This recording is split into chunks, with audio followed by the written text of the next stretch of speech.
déculpabilise et arrête de te battre contre toi-même. Pourquoi je te dis ça? Ce matin, on a eu un temps de rencontre et de discussion autour du thème donc des relations d'âme, qui s'appelait «Relations d'âme, de l'incompréhension à la libération». Et on a parlé un petit peu de ce qui se jouait en coulisses de nos relations, les défis et les challenges auxquels on faisait face et le chemin vers lequel nos relations nous menaient. Donc que ce soit des relations amicales, familiales, professionnelles, relations amoureuses. Donc on a parlé un petit peu de ça et là je viens de recevoir un message d'une des participantes. C'est important pour moi de te faire cette vidéo parce que elle n'est pas la seule personne qui en ce moment, que ce soit en consultation ou même dans mon entourage, elle n'est pas la seule personne qui en ce moment tourne un petit peu en rond alors qu'elle sait qu'elle a des comportements qu'elle ne veut tout simplement plus, mais qu'elle n'arrive pas à s'en libérer. Donc c'est pour ça que je te dis, déculpabilise, c'est pas de ta faute si tu n'arrives pas à régler ce comportement, à te détacher de cette façon d'agir ou de réagir. Pourquoi?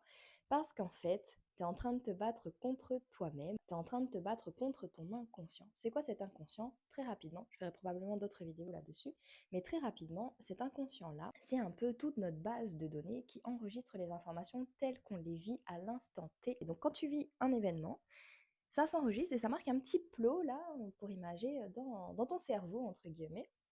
Donc j'utilise pas les termes spécifiques, etc., mais c'est juste pour que tu comprennes. Et donc chaque information qui arrive jusqu'à toi est enregistrée sous forme de petits drapeaux, de petits plots dans ton esprit. Et ça fonctionne H24, 7 jours sur 7, sans même que tu t'en rendes compte, parce que ça fonctionne de manière inconsciente. Et donc du coup, quand on a des situations comme ça, dans lesquelles on est bloqué ou des comportements où on se dit: «En fait, je sais que c'est pas comme ça que j'aimerais agir, mais je n'arrive pas à me libérer de ce comportement-là, de ce blocage-là. C'est plus fort que moi». Là, c'est que c'est enregistré dans l'inconscient. Tous ces petits plots qu'on met, ça vient générer un petit peu des programmes là que tu as, des petites applications que tu installes. Et en fait, quand tu évolues, tu te rends compte qu'il y a des choses que tu as envie de faire, mais que tu es bloqué, que tu n'arrives pas. Donc elle, dans son exemple, elle me parlait de la psychologue. Donc oui, faites-vous accompagner, c'est hyper important.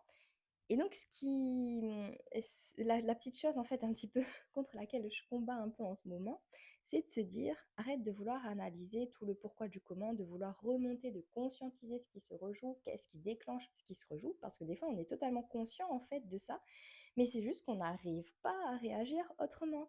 Et c'est pas parce que tu n'arrives pas à bien faire le travail sur toi ou parce que tu t'analyses pas assez bien ou parce qu'il faut que tu pousses un travail, enfin le travail sur toi encore plus loin, et cetera. Non, c'est juste qu'en fait, ton inconscient n'est pas programmé pour ça. Donc, qu'est-ce qu'il faut faire pour te libérer de ce comportement-là ou changer les choses? Fais-toi accompagner par une personne, donc un thérapeute formé, mais une personne extérieure à toi. Arrête de te battre contre toi-même, justement, et fais-toi accompagner pour travailler main dans la main avec ton inconscient, effacer les applications qui te sont plus utiles, en installer d'autres qui te seront beaucoup plus utiles dans ce que tu as envie de faire aujourd'hui et qui sont beaucoup plus en accord avec toi, ou de faire des mises à jour dans ton système. Je ferai une autre vidéo sur l'inconscient, comment les programmes s'installent, etc. et quel schéma on peut jouer dans notre vie et jusqu'à quel point ça peut venir nous bloquer.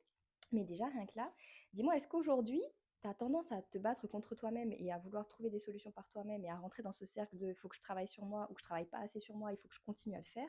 Ou est-ce que tu es plutôt dans la team: «OK, j'ai essayé de faire les choses de manière consciente, je vois que je n'y arrive pas, et ben, je vais demander de l'aide et m'ouvrir peut-être à d'autres thérapies que la psychothérapie pour aller travailler au niveau de l'inconscient». Je suis curieuse de lire ta réponse dans les commentaires. Et si tu veux en savoir plus sur comment je peux t'accompagner pour travailler main dans la main avec ton inconscient, donc n'hésite pas à m'envoyer un message en privé ou à réserver ton appel conseil qui est totalement offert. Tu as le lien qui est dans la bio là, clique sur Tap Link et tu as ton appel conseil qui est offert.